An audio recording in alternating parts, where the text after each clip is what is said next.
माची हुआ क्या था? आपके बेटा कुछ बोले थे आपको? बोल बोल बोल। आपके बेटा आपको कुछ बोले थे क्या? बताए थे सर? कुछ नहीं बताया।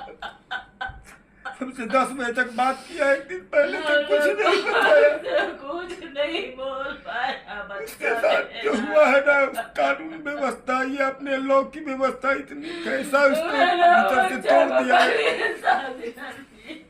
आप जो सुन रहे थे साउंड वो अतुल की माँ की और फादर की है, जो अपने बेटे के प्रति दर्द व्यक्त के साथ साथ उनका भाई भी यही दावा कर रहे थे जो जस्टिस मिले, मतलब न्याय मिले, और उनका कुछ प्रस्ताव जो नोट्स छोड़े हैं उनके बारे में एक एक करके हम हर एक बिंदु को आपके साथ चर्चा करेंगे। धैर्य बना के रखिएगा, हर एक बिंदु को, हर एक पहलू को स्पष्ट रूप से जो लिखे हैं वो बयां करते हैं। इसी बीच आखिरी पत्र में अतुल ने अपनी 12 इच्छाएं बताई जिन्हें पढ़कर किसी के भी आंसू निकल आएंगे। अतुल ने कहा कि उनकी पत्नी या उसके परिवार के किसी भी सदस्य को उसकी डेड बॉडी के पास मत आने देना, साथ ही अस्तित्व विसर्जन तब तक ना किया जाए जब तक मेरी उत्प्रेरणा करने वालों को सजा ना मिल जाए। पहला उनका प्रस्ताव था, मेरी सभी मामलों की सुनवाई लाइव होनी चाहिए। इस देश के लोगों को मेरे मामले के बारे में पता होना चाहिए, यह जानना चाहिए कि नई व्यवस्था की भयानक स्थिति और ये महिला कानून कितना दुरुपयोगी हो सकता है। दूसरा बिंदु, कृपया मेरे द्वारा अपलोड किए गए सुसाइड नोट और वीडियो को मेरे बयान और सबूतों के तौर पर स्वीकार करें। गीता कौशिक उत्तर प्रदेश में जज है, मुझे डर है कि वो दस्तावेज से छेड़छाड़ कर सकते, गवाहों पर दबाव डाल सकती है, मामलों के प्रतिकूल रूप से प्रभावित कर सकती है। बिंदु, मेरे बच्चे की कस्टडी मेरे माता पिता को दे, उसे बेहतर मूल्यों के साथ पाल सकेंगे।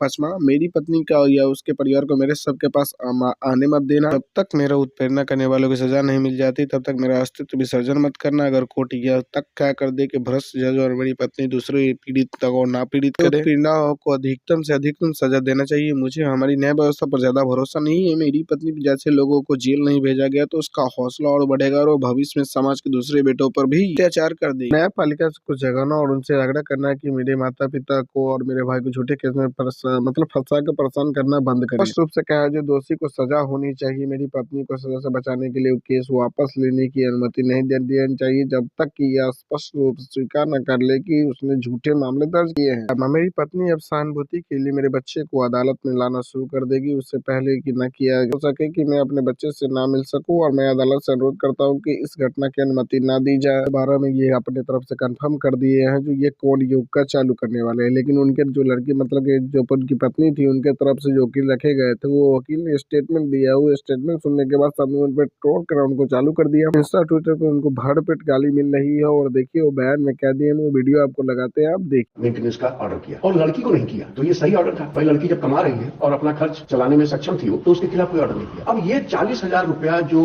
ऑर्डर हुआ था ये उसको ज्यादा लगा, तो अगर वो ज्यादा लगा और इस बिना पे उसने ये सब जो है किया है वगैरह करने की बात कही है, तो इसमें कोर्ट की कोई गलती नहीं है। भाई हम कहते हैं ऑर्डर गलत ही होता है कभी कभी, तो आपके पास उसका फोरम है, आप हाईकोर्ट जा सकते थे, हाईकोर्ट में आप अपील कर सकते थे। कई लोगों पर जज के ऊपर भी पेशकार मतलब जिम्मेदार ठहरा सर, जिम्मेदार था। नहीं देखिए, इसमें ये तो बिल्कुल ही गलत है। उसमें जो भी वो फैमिली जज की जो जज साहिबा थी, हम लोग रोज काम कर रहे हैं, तो उनकी कोई गलती नहीं है निश्चित रूप से। अब उसके दिमाग में क्या आया, अगर उसके लड़की के घर वालों ने, उसके भाई वगैरह ने कोई चीज कहा हो कि सुलह कर लीजिए और ज्यादा पैसे की डिमांड किया हो, तो ये हो सकता है कि कोई ऐसी बात उसके दिमाग में रही हो कि उसको टॉर्चर। तो वकील का बयान कोई मानने को लिए तैयार नहीं कर रहे, जो झूठ बोल रहे हैं कमेंट करके ट्विटर पर, तो सब इनका खूब मतलब मजाक उड़ाया।